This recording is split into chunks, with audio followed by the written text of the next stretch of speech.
Désormais loin des violences de gang, ces Américains ont été évacués de Port-au-Prince et ont atterri en Floride ce mercredi. La violence est quotidienne dans la capitale, à tel point que le gouvernement américain a mis en place depuis le début de la semaine une rotation d'hélicoptères pour évacuer ses ressortissants. The biggest hurdle was getting Le plus grand défi a été de se déplacer à travers la ville. Il y a beaucoup de barricades, les routes principales sont fermées et parfois même les routes secondaires sont fermées à cause de ce qui se passe. Chaque quartier essaye de se protéger et de limiter la circulation, en particulier celle des étrangers.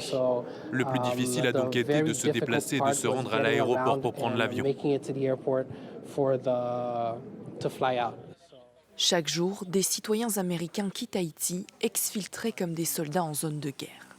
Selon les associations humanitaires sur place, la situation est chaotique et ne cesse d'empirer dans le pays, résultat d'une instabilité politique et d'une insécurité omniprésente favorisée par les gangs.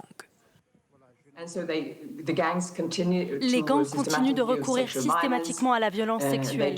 Ils le font pour exercer un contrôle, mais aussi pour se venger. Des informations horribles font état de viols collectifs de femmes et de filles, ainsi que de tortures.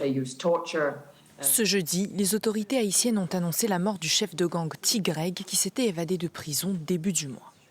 L'ONU, de son côté, affirme que les discussions politiques progressent depuis la démission du Premier ministre Ariel Henry. La communauté des Caraïbes, elle, tente de mettre en place un conseil de transition avec les partis politiques locaux.